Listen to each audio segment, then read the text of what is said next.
From our State House studio in Montgomery, I'm Todd Stacy. Welcome to Capitol Journal. It has been a long, busy, and consequential week here in the capital city. The Alabama legislature met for the 13th, 14th, and 15th legislative days. That puts us at the halfway point of this 30-day legislative session. And each day saw action on big-ticket items, some controversial. We'll start with the issue that put Alabama in the national spotlight for the last 3 weeks: in vitro fertilization and efforts to provide legal protections to IVF clinics and patients in the wake of the Alabama Supreme Court ruling saying frozen embryos are to be considered children under the law. Lawmakers moved quickly to pass legislation offering such protections, which received final passage on Wednesday. Senate Bill 159 was then signed into law by Governor Kay Ivey. Representative Terry Collins, one of the bill's sponsors, said she's heard from IVF clinics that plan to resume their services. This process has been fast, and there were weeks, a week ago, where it changed the bill every few minutes because we were trying to get the language as close to getting the clinics back open and satisfying all the different people. I think that we've been able to do that. I truly hope and believe that the clinics will open back, that this is going to provide the immunity that they need to continue doing the process with these families. The subject of gambling dominated the Alabama Senate on Thursday as lawmakers debated the issue for more than 8 hours on the Senate floor. The package under consideration contains two bills. One, a constitutional amendment that, if passed, would go before voters in a referendum, and the other, enabling legislation that contains the details of the plan. What the Senate took up this week is very different than the comprehensive gambling package passed by the House 3 weeks ago. Here are the key differences. First of all, there is no sports betting component. Whereas the House version would have legalized and taxed sports betting, that's out of this version. Also, no Class 3 gambling. The House version would have authorized table games for up to 10 casinos, but that's out of this version. And current casinos that run gambling machines based on bingo would be required to run them on pari-mutuel dog and horse racing games. Revenue is also different under the Senate plan. It would generate an estimated $350 million, down from the almost $1 billion from the House plan.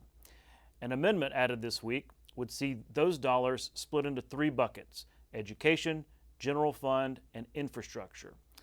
Some similarities to the House plan: it would institute a state lottery. It also calls for a compact with the Porch Band of Creek Indians, which operates 3 casinos statewide. And the plan sets up a gambling commission, including an enforcement arm. Capitol Journal's Jeff Sanders has more on the gambling debate. 23 ayes, 10 nays. House Bill 152 passes amended.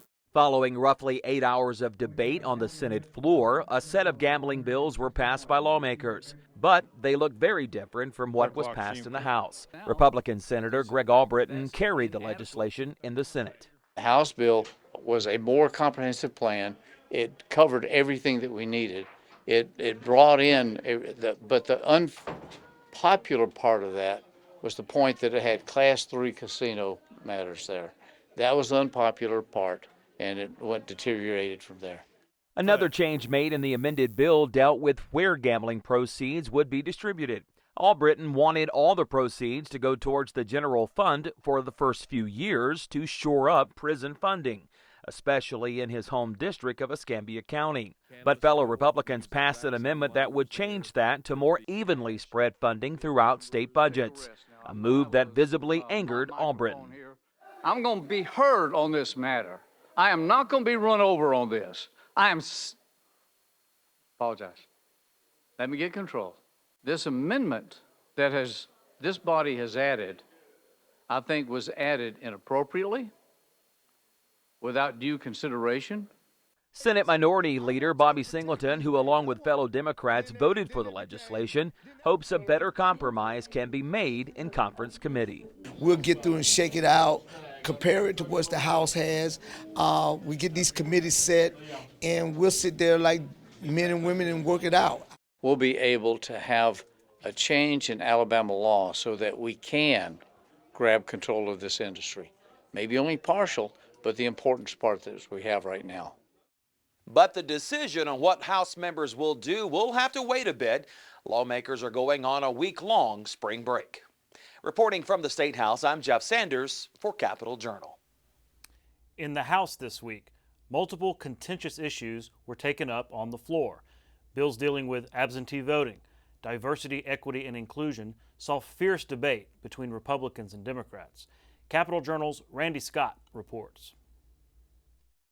Two Senate bills hit the House floor and generated heated debates between lawmakers. Up first, Senate Bill 1, which addresses a voting issue some call ballot harvesting. This bill makes it illegal to pay or receive payment to assist voters in completing an absentee ballot application, known commonly as ballot harvesting. This bill would prevent absentee ballot brokers and third parties from manipulating the absentee voting process. It's amazing to me that of the millions of ballots cast in Alabama since 2000, there has only been documented 16 instances of absentee ballot fraud, 0 instances of absentee ballot application fraud, and each instance was by a candidate or campaign staff.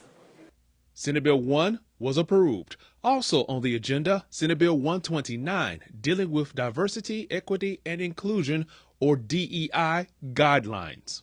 This bill would prohibit certain public entities, including state agencies, local boards of education, public institutions of higher education, from maintaining a diversity, equity, and inclusion office or department, or sponsoring any diversity, equity, or inclusion program or program that advocates for a divisive concept.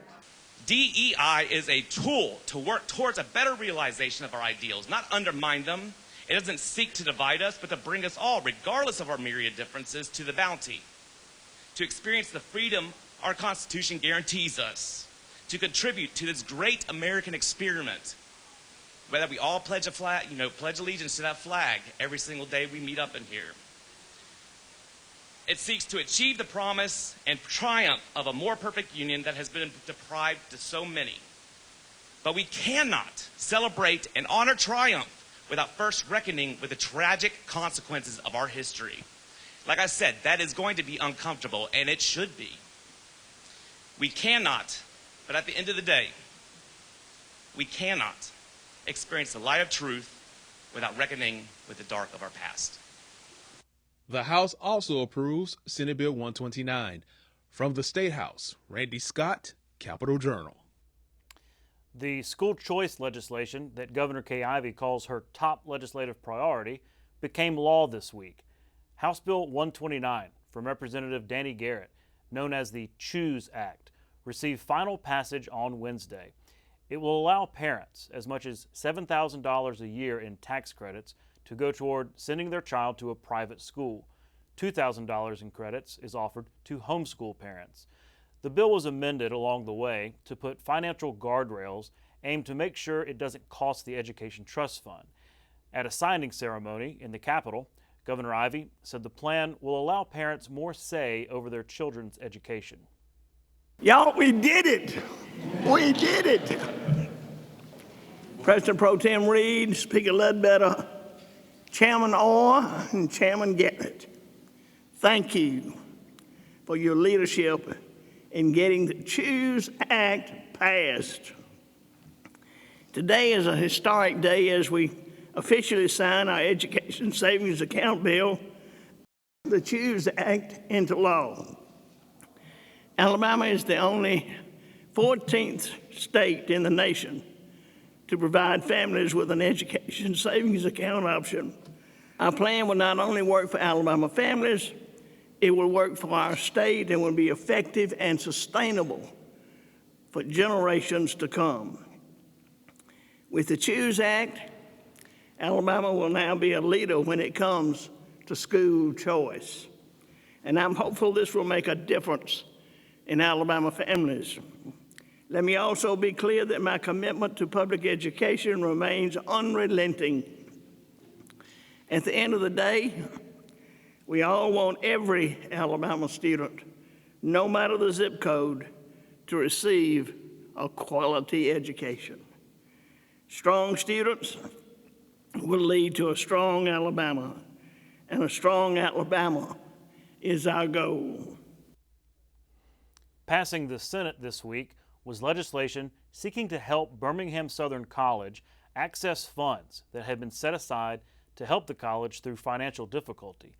Senate Bill 31 from Senator Jabbo Wagoner would put the Distressed Institutions of Higher Education Revolving Loan Program under the guidance of Jim Purcell, Executive Director of the Alabama Council on Higher Education. The loan program, approved by the legislature last year, is currently managed by State Treasurer Young Boozer, who has refused to approve a loan to Birmingham Southern, calling the school too big of a credit risk. Wagoner said that was not the intent of the legislature. I think we've talked about this issue, and everybody in this chamber knows what's at stake. Yes, Birmingham Southern has fallen on some hard financial times, and this is a way to hopefully allow them to continue. And I'll be honest, if this does not pass, they're probably closing their doors this spring. So it's somewhat crucial. Mr. Chairman, I'm not here to knock your bill, but I just want the message to be very clear. That for we do for one, we should be willing to do for others, and do for them all, and not cherry pick and choose because certain members can bring it and say that they want it to happen, and we make it happen automatically. HBCUs are part of this august educational community that we have here in the state of Alabama, and they are just as important and serve just as more of an important function than any of PWIs. That bill now goes to the House. Wednesday was Cancer Action Day here at the State House. The American Cancer Society's Cancer Action Network assembled patients, families, volunteers, and advocates to communicate their priorities to the governor and state lawmakers. Right at the top of that list is closing the health insurance coverage gap to give an estimated 220 Alabamians access to health care. I caught up with Jane Addams to ask what their message is to lawmakers and the governor. This year, our advocates are talking about access to health care, ensuring that we close the coverage gap for hundreds of thousands of Alabamians who could get a cancer diagnosis this year. Closing the coverage gap, a lot of people hear that and think expand Medicaid. Is that what you're talking about? Well, Medicaid expansion is one way you can close the coverage gap. There's other possibilities. We're looking at All Health, the public-private partnership that would close the coverage gap but provide private health insurance to individuals. What we're really encouraging lawmakers to do is to read up on the information, to talk with leadership about it, and to push the governor to find a solution. Some have mentioned cost as a barrier to expanding healthcare options for Alabamians. How do you answer when they say that to you? How do you answer that question? Well, 41 other states have expanded Medicaid and closed their coverage gaps, and not a single one of those states has seen a budget crisis or had to increase taxes. So we know that this is a viable policy solution as far as state budgets go.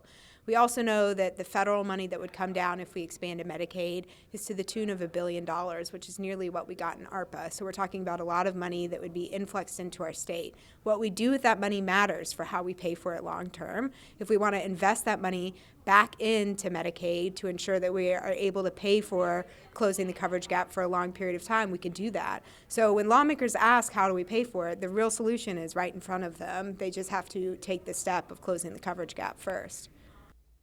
As I mentioned before, Alabama has been in the national spotlight more than usual lately. In his State of the Union address this week, President Joe Biden invited an Alabama IVF patient as a guest and used her story to criticize the Alabama embryo ruling and to call for a national IVF law. History is watching. We're watching. Your children and grandchildren will read about this day and what we do. History is watching another assault on freedom. Joining us tonight is Latoya Beasley, a social worker from Birmingham, Alabama. 14 months ago, she and her husband welcomed a baby girl thanks to the miracle of IVF. She scheduled treatments to have that second child. But the Alabama Supreme Court shut down IVF treatments across the state, unleashed by a Supreme Court decision overturning Roe v. Wade. She was told her dream would have to wait. What her family had got through should never have happened. Unless Congress acts, it could happen again. So tonight, let's stand up for families like hers. To my friends across the aisle, don't keep this waiting any longer. And of course, Alabama's Senator Katie Britt gave the official Republican response to the State of the Union. She did so from her kitchen table right here in Montgomery. During her nationally televised speech, Britt called Biden out of touch with the worries of everyday families. Like so many families across America, my husband Wesley and I just watched President Biden's State of the Union address from our living room. And what we saw was the performance of a permanent politician who has actually been in office for longer than I've been alive. One thing was quite clear, though. President Biden just doesn't get it. He's out of touch. Under his administration, families are worse off, our communities are less safe, and our country is less secure. I just wish he understood what real families are facing around kitchen tables just like this one. You know, this is where our family has tough conversations. It's where we make hard decisions. It's where we share the good, the bad, and the ugly of our days. It's where we laugh together, and it's where we hold each other's hands and pray for God's guidance.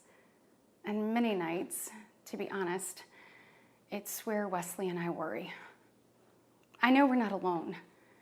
And so tonight, the American family needs to have a tough conversation, because the truth is, we're all worried about the future of our nation.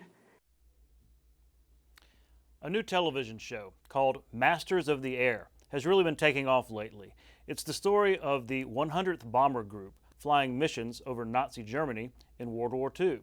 This week, actors and producers from the show visited the 187th Air Wing at Danley Field to tour the unit and ride in the F-35s.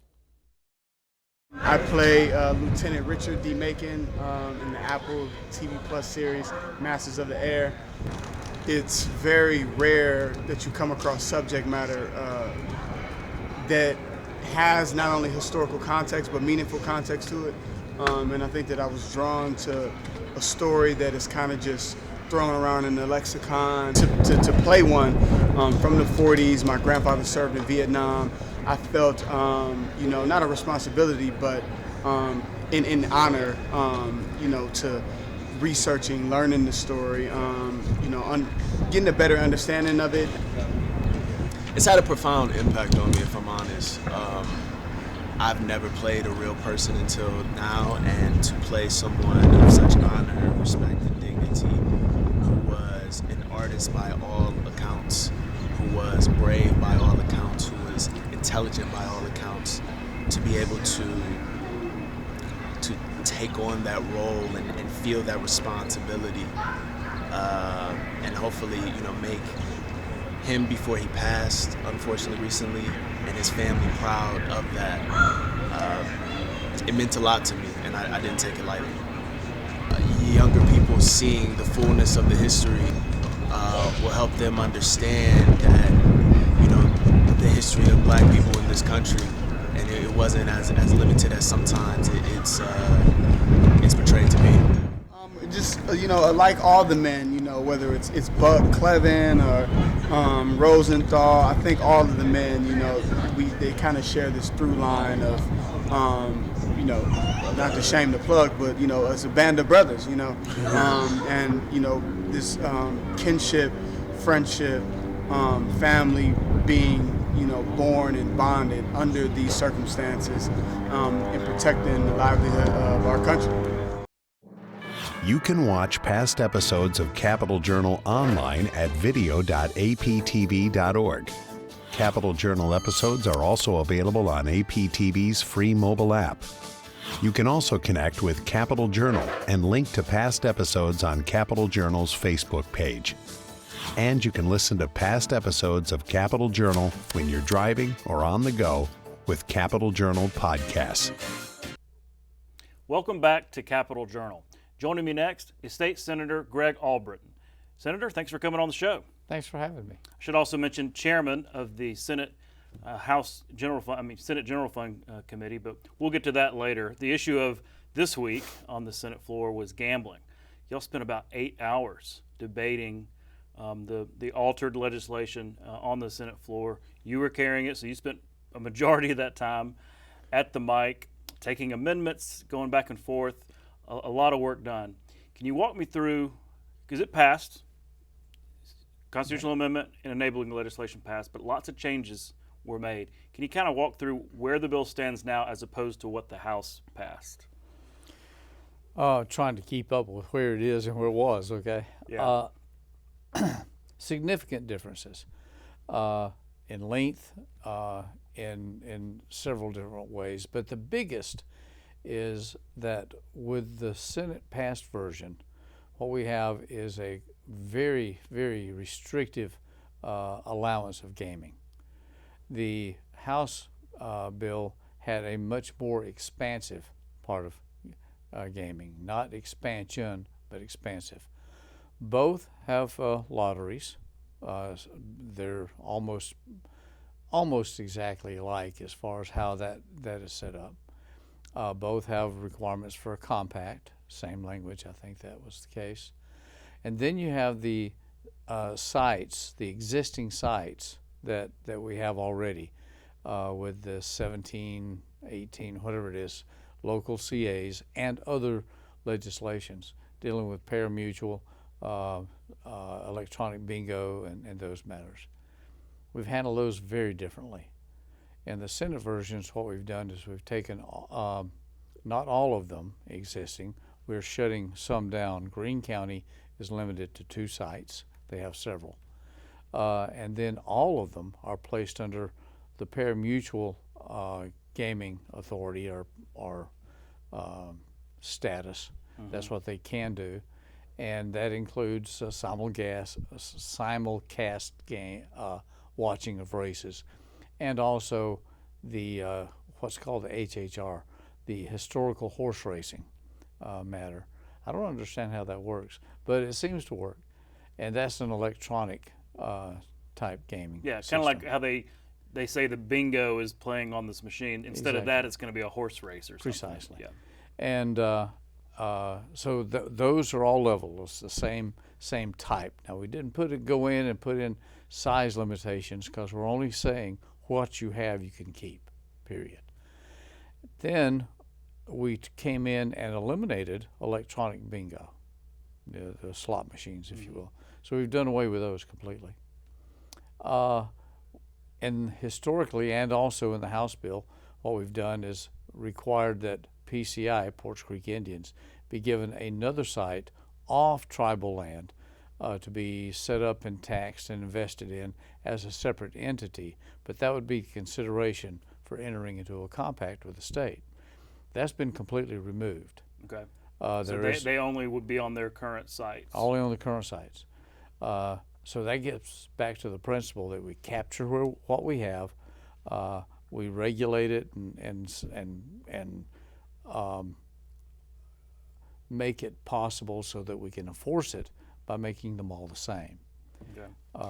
Yeah. Well, that is definitely scaled down from what the House passed. I mean, especially you just take away sports betting. Correct. Completely gone. And that's a big deal. Online gaming is gone. We don't have any control over those. So take me inside the caucus, because everything you add or take away from a gambling bill, you're adding and taking away votes, right? And I'm assuming that the reason that is scaled back is because the House version wouldn't have had the votes to pass. So in scaling it back, do you win votes in the Republican caucus that are okay with a lottery, okay with existing, but not okay with a more expansive plan? Well, that's the theory. That's the hope. I don't know. We'll find that out when it goes to the House. But in the Senate, was that the case? Actually, not really.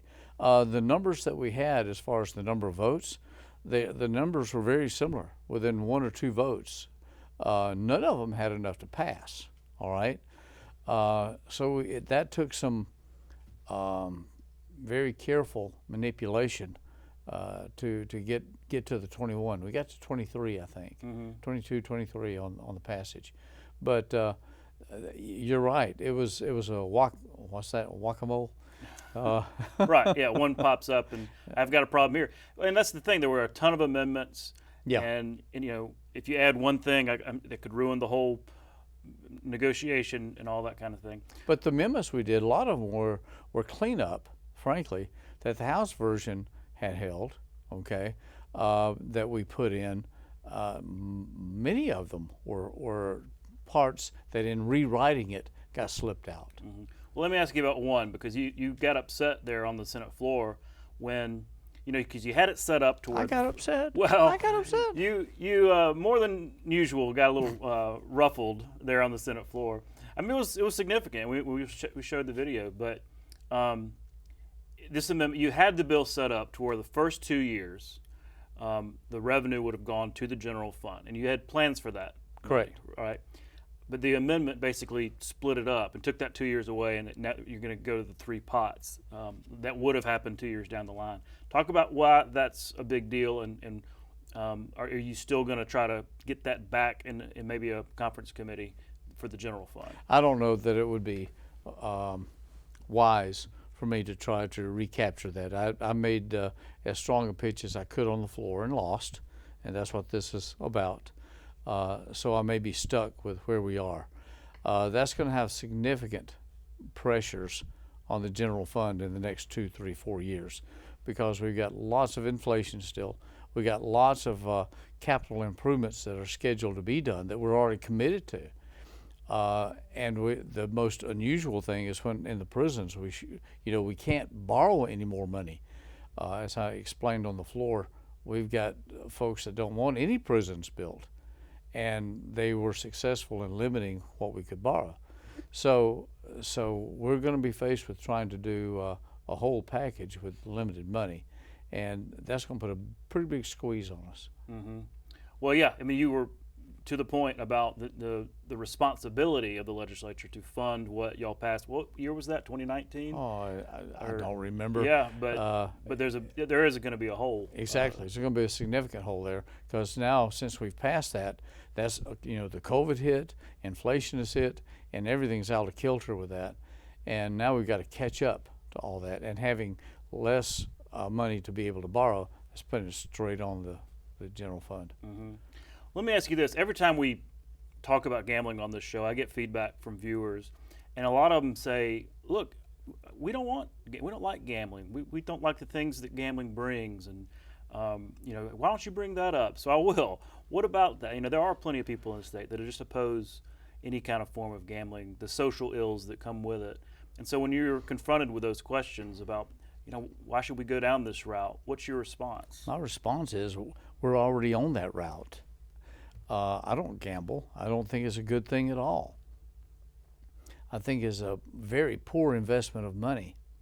But I do believe that we have to control activities that the state's required to control. And whether that be operations of any business that we put out there, whether it be environmental or anything else, every business brings inherent difficulties. And the same is true with gambling. The best way to deal with that is to regulate it so you can control what those problems are, fund the problems that are out there so it can be fixed and repaired and are moderated in some way, and then keep it in tow so that you know what's happening and when. Right now we have gaming everywhere, in every county. We have it under semi-authority and some no authority. We have it on the phones. We have it everywhere. We've got to find, and hopefully we have, a means so that Alabama can exercise its duty in grabbing that industry and controlling it. Well, walk us through what happens next. This is past the Senate, goes back to the House.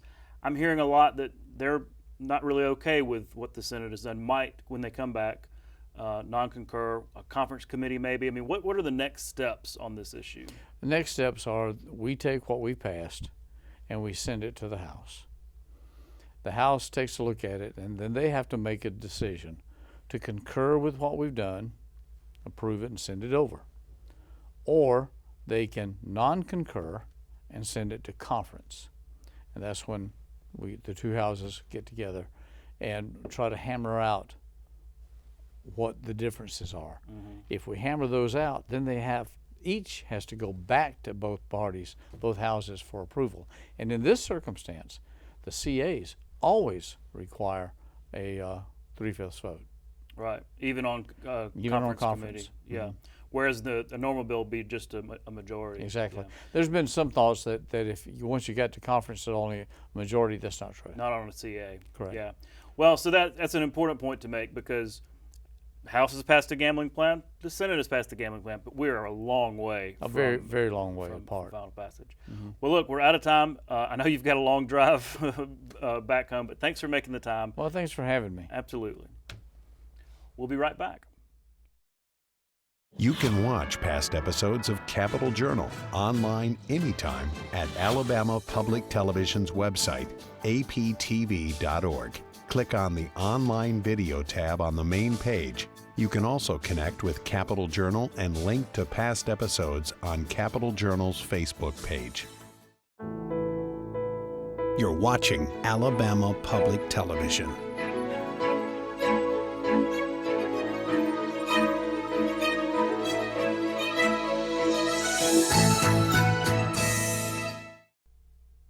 Welcome back to Capitol Journal. Joining me next is State Senator Andrew Jones from Gadsden. Senator, thanks for coming on the show. Good to be here with you again, Todd. Y'all had a long week. It has been. In the Alabama legislature. I mean, one of the longest I can remember in terms of big, giant issue bills all coming at the same time. You can throw IVF in there and nobody expected that to come. One I wanted to ask you about is gambling, because it came to the floor, it passed, but a lot of amendments. You had a lot of amendments to the bill, and it was really sausage being made right there on the Senate floor. One amendment I wanted to ask you about was the one dealing with revenue, one of the more high-profile amendments, because it was going to be directed to the general fund for a certain number of years. Your amendment said, no, we're going to split it up, those three pots of money. Tell me, kind of explain your amendment and why you brought it. Well, revenue's been one of the key sticking points on this bill, I think, even when it was navigating its way through the House. You know, I've always come at it from a standpoint that the people of Alabama have always expected an education lottery, and so they expect some sort of funding for education in any lottery or gaming package that comes out. So the original bill, at one point, it had everything going into the general fund. As Senator Albritton, that was important to him. Then it got changed to a third, and I'll explain that in a second. And then there was a provision that it would still be split in thirds, but for the first 4 years or so, it would all go to capital debt for capital projects. So we wanted to take that off because we wanted to immediately to go and be split into thirds, and those thirds were education, infrastructure, roads and bridges and the like, and then a third to the general fund for the running of the government. You know, a lot of people don't realize the general fund covers everything in the state of Alabama that's not education related. So we've got to make sure we have a healthy general fund as well. Interesting. And I'm guessing, just given the vote, that had a lot of support amongst the Republican caucus. It did. We felt like that was a fair way to divide the revenue because we help a lot of different needs. You know, I hear from constituents all the time about the importance of roads and bridges in the district. They want to see improvements. They want to be able to get where they're going. You know, right now, one of the challenges has been that we're not able to meet our federal match.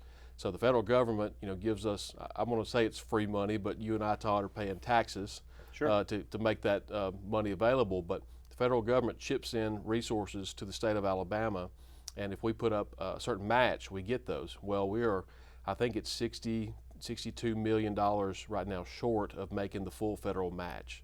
So infrastructure was very important and a key thing that a lot of folks, including myself, were looking for in the bill. Yeah, I can think of a bridge down there in Mobile that qualifies as something that we're not matching on. Well, moving on, I wanted to ask you about your Veterans Health Care bill. This is interesting, and I talked with Representative Brown about it earlier this week, talking about creating a sort of a, not separate, but integrated healthcare system specifically for veterans. You've got legislation, I think it was in committee this week. Walk me through what it does. Sure. We want to allow the state Veterans Affairs to set up health care for veterans and their dependents. That makes up 26% of the population in the state of Alabama. When you're dealing with a lot of needs such as mental health, opioid addiction, and the like, a lot of times veterans are left out or neglected, in our opinion, because really they make up such a substantial portion. I think the rate of addiction over the past decade for veterans increased almost 100%. So we want to make sure we raise veterans back to the forefront where they belong, make sure they get the care that they need. And this simply allows the VA to establish and run a program if they choose, should funding become available to address healthcare needs for veterans. So it's all dependent on funding from the legislature. I see. Well, what kind of funding would that be? Well, we're talking about resources from federal grants. We're talking about potentially money from the opioid settlement. We're talking about money that's in the budget that could be allocated to those needs. So really any and everything that's available that we might be able to cobble together, we could put those funds in there. And we're talking now about the potential of doing this through a pilot program to see what we might be able to do to help veterans and kind of test it out, test the waters, because this is kind of a new thing we're considering for the state.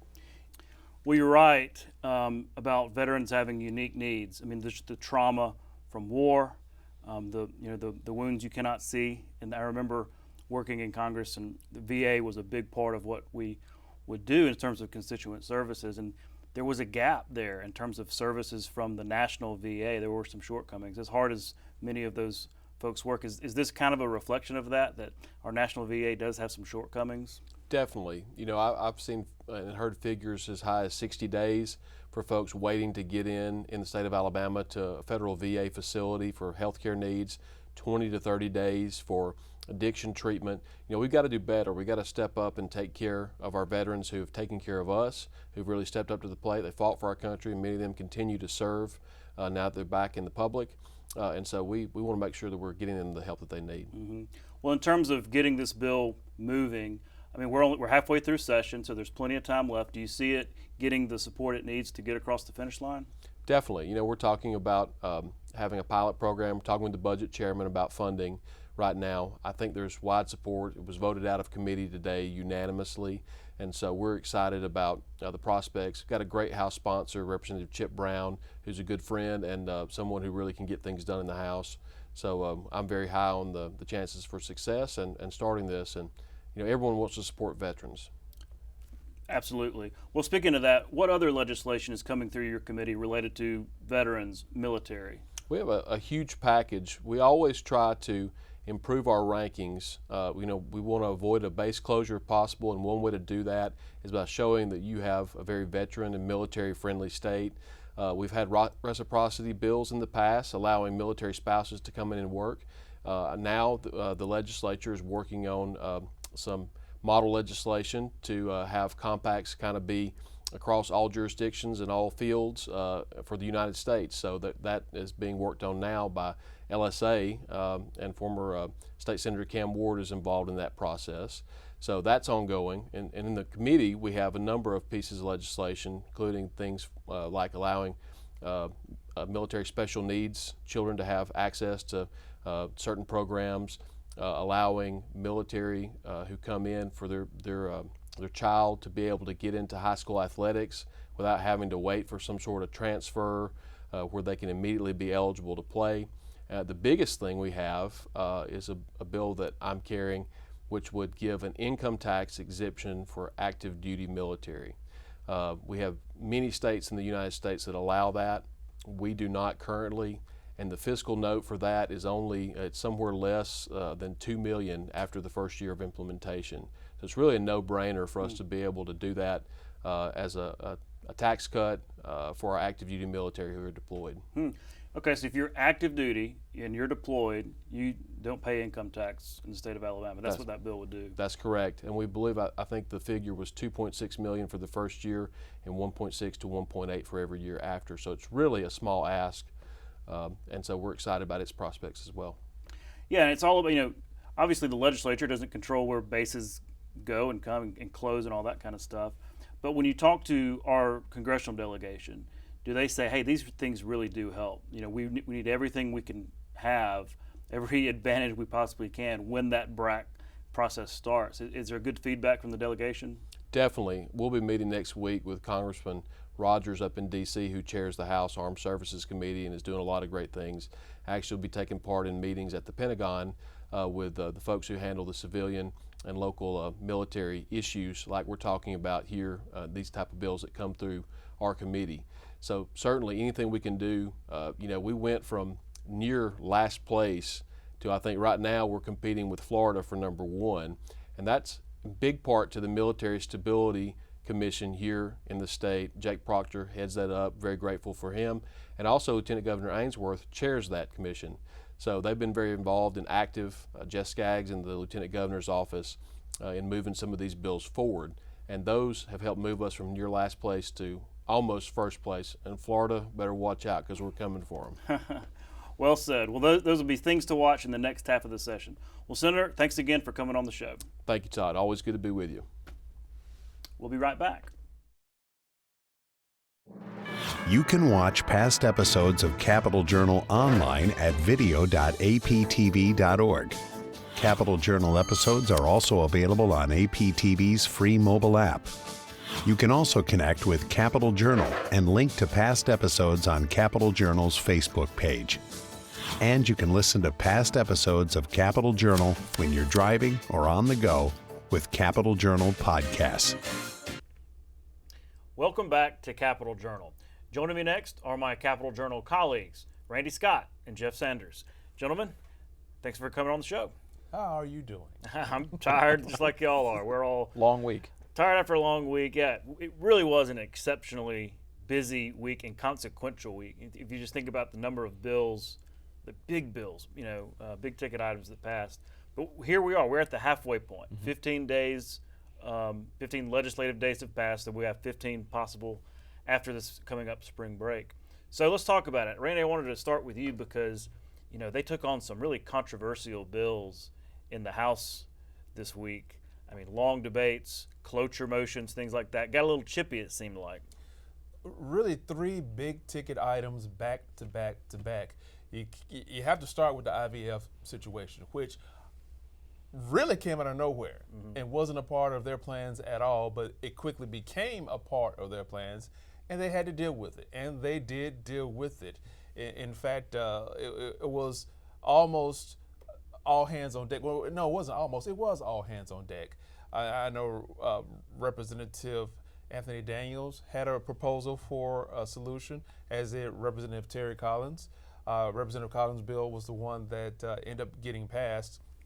And they went through that lightning speed. And I think, as a matter of fact, the Speaker of the House, Nathaniel Ledbetter, said at warp speed. So he was very proud and said that he was proud how they handled that situation. But no sooner as they could say, hey, okay, great, here comes 2 more, being the bill dealing with SB 1, which dealt with voting, ballot harvesting, as some people call it. And then right after that, not even it's passed yet, they are getting into another big heated controversial bill, I should say, which had a lot of people really going at it. So the DEI? Yes, the DEI, and they went through that one as well. So the thing is, both of those measures came on the heels of the IVF. It took a long day and a lot of talking and a lot of teeth grinding for them to work it out, but they did. Yeah. Well, speaking of controversy, Jeff, you covered gambling upstairs in the Senate. I mean, what was it, like an 8-hour debate? Roughly 8 hours. They went in about 10, and I'm not sure what time we got out on Thursday night, but it was pretty late. Yes. Yeah. Well, talk about that. I mean, the bill that the Senate passed is dramatically different than what the House passed. So talk through what happened. Well, this all, if you go back, of course, they've been dealing with gambling for 20-something years, but we're not going to go back that far. Go back a couple of years, and this really kind of began in the Senate. The last few times they've really tried to deal with this. That they started in the House this year. Representative Witt working on that as far as, and they kind of approached it with the sense of we need to clamp down on all these illegal, like backroom, bingo halls and gambling halls and gas stations, and that's kind of the way they approached it. But it was a very comprehensive bill that allowed for Class 3 gambling, and many sites throughout the state, entering into a compact with the Porch Creek Indians. We're looking at sports betting. We're looking at a lottery that passed out of the House fairly, I hate to say quickly, but it moved pretty fast. Got to the Senate where Senator Albritton was carrying the bill, and then it really just ran into this buzzsaw of there's senators, Republican senators, who are just not comfortable with Class 3 gaming or sports betting. And then, as they say, the backroom deals where the sausage is made. That's what happened over the last week or so. And what came out of that was an extremely scaled-down bill that basically did away with all Class 3 gaming at any kind of other facility besides the Porch Creek Indians. And only that allows the governor to go into a compact with them, provides for a lottery, and that's really about it, besides setting up a regulating gaming commission to kind of look over everything. So the other big part of that is money. We're talking about a possible $1 billion in revenue with the House version, and that's been scaled down to about $350,000 with the Senate version. Or million, yeah. Yeah, million, not thousand. Yeah, scaled down for sure, but you still have people that just oppose gambling 100%. to any kind of expanded gambling. But the question in my mind is, okay, we know what the House is comfortable with passing. They had 70 votes on that bill. Now we know what the Senate can pass, but can they pass each other's bills, right? Because I mean, it goes back downstairs to the House, but I'm hearing they're not going to just pass what the Senate sends them or anything like that. So. And you mentioned that because as we were talking earlier about all the things the House was dealing with, they were also watching what was going on in the Senate with that gaming prescription, as we call it, and a lot of them.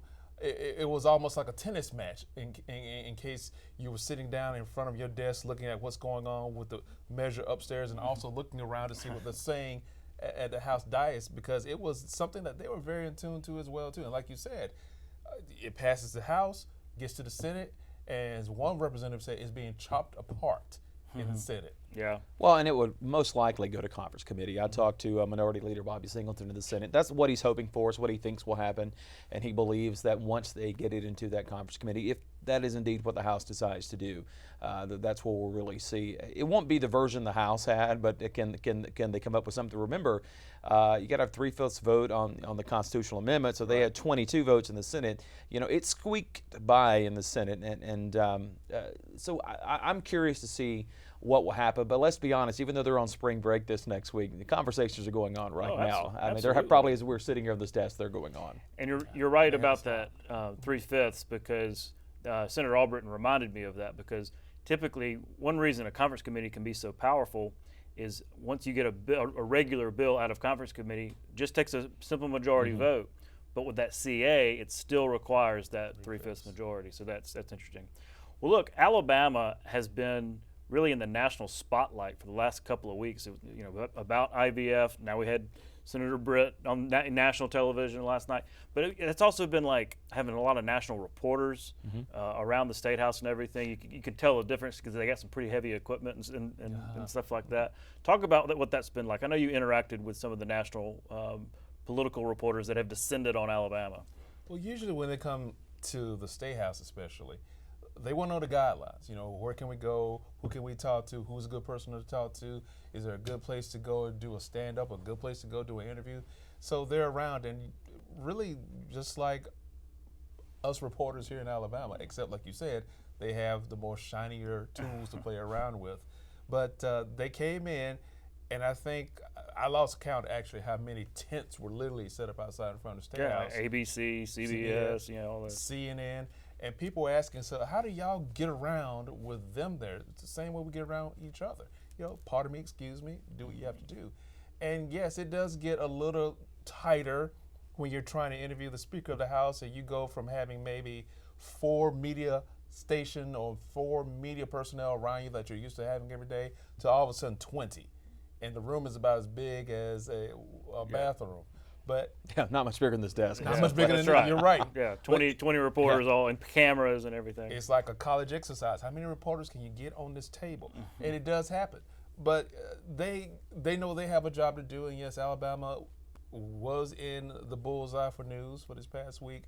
And even with IFV being the reason they were down here, they were also looking at other things. Sure. The DEI measure, the voting ballot measure as well too, because Alabama has a good habit of picking some good topics to put down in the legislature for lawmakers to talk about, or citizens to talk about for that fact, because I was thinking they weren't just getting the lawmakers, they were getting people's reactions to what was going on. Yeah. Those students who were here the other day talking about what was happening with DEI, they were talking to them as well too.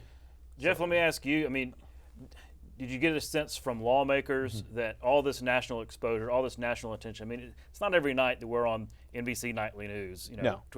2 or 3 times a week. Do you get the sense that lawmakers were cognizant of this attention, and did it make them, I don't know, give them a sense of urgency, especially on IVF? Oh, I think on IVF, absolutely, for sure. Will they admit that? Probably not. But I think people forget most of the lawmakers come in the back of the State House and kind of come in, and all that was in the front. But they know it's there. They're watching whatever their preferred cable news choice is.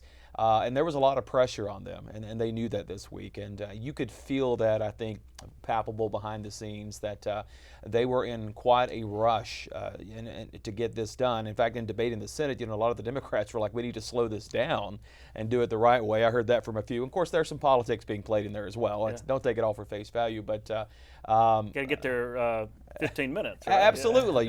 Everybody's got to have a little bit of their time. But it was interesting this week let me just say this. Politics is interesting to me when something is very expedient, and this ruling came down from the Supreme Court that universally was panned by Democrats, by Republicans, pretty much anyone, with the exception of some far right, maybe groups that are for it. But my point is, it's amazing how fast legislation can get through when the whole world is looking at you. Yeah. Again, speaking of Ledbetter, warp speed. I didn't know he knew what warp speed was, but I knew exactly what he was talking about. So you're right. They said, we had to get to this because it meant a lot for the people who were involved. It meant a lot for the state of Alabama. And yes, to your point, they knew that the whole country was watching. Yeah. We even got a mention in the State of the Union. Speaking of the State of the Union, Katie Britt last night, or on Thursday night especially, with her response getting a lot of attention. You've been around politics. I want to ask you this question because you've been around a long time and you've been on the Hill a lot. What were your thoughts on that? On her response, I Yes. thought she did great. I know she's getting criticized on the internet. It's a reminder that Twitter is not real life. True. I mean, I get it. She has a speaking style that maybe is an acquired taste, but it's interesting because I got a lot of text messages from friends and family and stuff like that after Senator Britt's response. And so the political types, the politicos, folks that are just steeped in this stuff, were pretty critical. I didn't like it, and she did this wrong and this wrong. But the non-political people that don't really tune in for, except maybe one State of the Union or something like that, aren't really interested in politics, loved it. And so I think that's a big tell to me that normal folks that aren't just like parsing over every little thing probably thought it was great. And so I thought Senator Britt did a good job. One of the toughest jobs in politics is to give the response to the State of the Union. But I thought it was neat. Plus, I was watching and realizing that she lives like half a mile away. And she was in the kitchen of her house. So I think she's gotten a little too much criticism. I think. For this. It's a thankless job, as you and I talked about behind the scenes. Yeah. So did you know she was going to be here to do it? I know she was announced to do it, but. No, that's what was cool because it comes on like 30 minutes after the State of the Union, and it's like, whoa. Okay, she's in Montgomery. She's in her kitchen. It's live. It's not taped. Right. That's live. Because if you go back to Bobby Jindal or go back to Marco Rubio with the water bottle incident, it's obviously live. So a lot of pressure. It is, and those of us, you know Senator Britt, and you know her speaking style, and so it wasn't really that off-putting to me. But maybe those that don't really understand that, the Washington pundits didn't, but we'll have her here on the show, and we can ask her about all what went on behind the scenes. But what an interesting thing for her to be able to, on the national spotlight, youngest, Republican senator, mother of 2 school-age children, just a different dynamic. The only senator with school-age children, the only female I know for sure. Female Republican, yeah. And so, interesting dynamic, and anyway, I thought she did well, and I thought she represented Alabama really well. Good halfway point. Always. Spring break next week. We'll take a little bit of a breather, but yeah, right. We'll prepare for the second half of the session. But thanks for coming on the desk and joining me for a little panel talk. All right. We'll be right back. Tuskegee University is the second oldest historically black college in Alabama and one of the largest in the United States. Founded in 1881 as the normal school for colored teachers at Tuskegee, the school quickly became a driving force in the developing industrial education movement under the leadership of noted educator Booker T. Washington, its first president. In its early decades, Tuskegee Institute made significant contributions to agriculture and improving the lives of rural black farmers.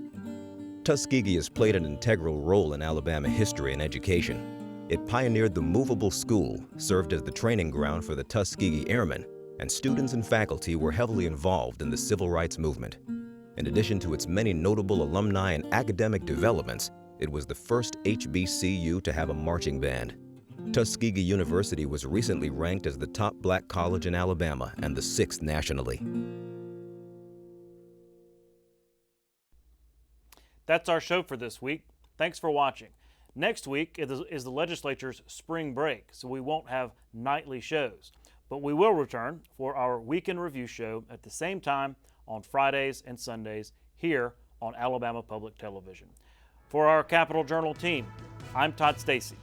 We'll see you next time.